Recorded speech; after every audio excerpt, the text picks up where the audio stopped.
Hi, Ami. It's Andrea. I'm responding to your what I'm now going to call your soul food video.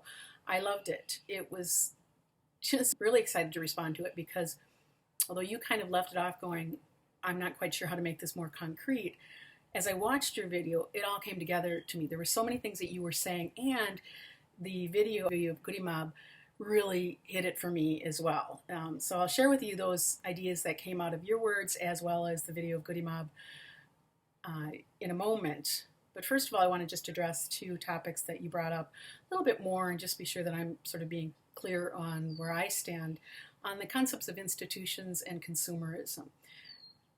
I don't see institutions as the evil agents in our world. I do think they can be, not their intent to be. I don't think institutions, in fact, I think very few institutions have a real mission to be a negative factor or a harmful factor in our societies, and yet I think they often are.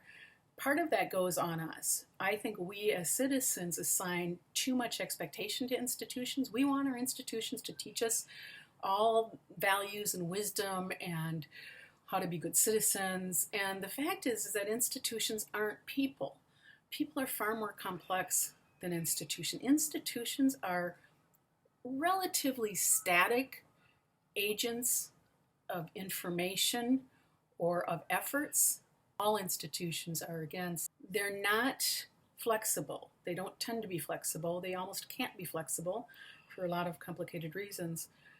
And even if they want to be flexible, it's very hard for them to be. So they have this sort of common mission as people in the institution or leaders of the institution, but that mission often can't tolerate nuances that people can and should. But if we are looking to institutions to teach us soul, it's not going to work. The only place rather we can go to is to other people, which is a word you just kept on saying over and over. I'm going, of course, that's it. And that's, of course, what we're trying to do with our Me to We videos. People are the only place that we can find our soul, understand ourselves as mutually valuable in ways beyond monetary or superficial. So people is it. I also want to touch on consumerism because you mentioned that you don't feel that you as a person are valued in this society. And I think the reason you don't feel that, and the reason many might even agree with you, is because, again, the society is looking to institutions, government, schools, churches, communities, to value what we should value. But they can't because they are soulless. And in spite of all the warmth and goodwill that they want to convey, they still remain non-human. Here's the tricky part. They are made up of people. All institutions are made up of people. And people in institutions are as wide and as varied as people everywhere are. So while they may belong to an institution and sort of look like all the people in that institution, maybe talk like all the people in that institution and act and so forth, they're always, I think, more than just the expression of what their institution is. The good news is that if we can connect with people, we might be able to change society. Well, we will be able to change society if we can connect to enough people. And in fact, if we can connect to enough people in institutions, we also can change them to an extent to change society. It's a big effort, but it could and is in some ways being done, and in some places being done. But institutions themselves, to stay viable, to be able to employ people, for example, they almost have to compete. They almost have to lay there in the sand and say, here's what we're about, and so everybody knows this is what we're going to do, and we have to do it best so that we earn more money or that we get more notoriety or have more power, whatever the case may be. So what happens then is these institutions, in spite of the fact that they're made up of people, become again, the arbiter of what is value. But their value, a static people, we can be valued. And that's the key. If we're seen as people and not as part of an institution, part of Black America, the institution of Black, or white America, the institution of white America, or the Fox News fans, or the New York Times fans, whatever the case, or the people who like rap and the people who like the blues. It's those institutions give us labels, and those labels are how we are valued, right? So the institution of some of the institutions in the United States would value you based on the color of your skin, based on the fact that you are not full-time employed, based on the fact that you're a man, all these things, because that's how institutions work. But as a person, I can see you as far more than that, because I get to see you in living color. I get to have a relationship with you. We talk about things beyond those, and you bring to me things like Goody Mob, who I would never be listening to had I not met you, and I would never then have gotten this great idea that they gave me, because you appreciated me enough to share it with me and valued me enough to share it with me. And so you gave me something of value there. And because you did, as you do so many times, I, of course, value you. I should value you regardless, and I do. And yet, I think relationships, that's how we value people.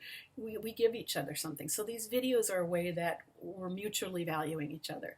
So, okay, how do we turn this into something concrete? So if we continue doing these Me to We videos, and we continue with this idea, I like the idea that we will ask people to do similar videos to get to know each other, to value each other mutually, to understand each other, and to co-create something of value, something concrete of value. What if we were to continue that, and then with each one of these videos, for those that would be interested in taking it to something more substantive and more broad, if we invited them to join a virtual Goody Mob, a virtual group of us that do these videos, and in the course of doing these videos, start conceiving ways that we can coalesce and commune as, or congregate as a virtual mob, and maybe a live mob, and spread what's happening here into other groups. And not only at that point in videos, but also just by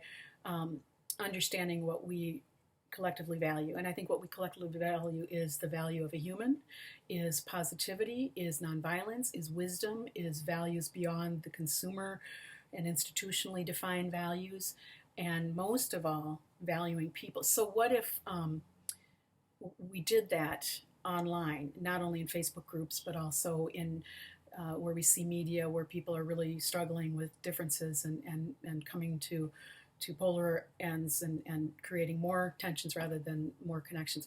So on the way to church this morning, I heard of a group, I think they're called the Baltimore Men. So this is a in-person mob that shows up without weapons at things like riots or places where there's a lot of tensions, and their sole mission is to spread love and to value and hold up with respect the people that are struggling, often with each other. So imagine if we could do that virtually, if we could just kind of show up and value people that are struggling online and in virtual discussions, whether they're on Facebook or Google Plus, or maybe in response to certain media, or whatever the case is. And just kind of wrap this up, it kind of brings me back to, I know you've been very interested in the work of Anonymous, which is sort of this fluid virtual collective.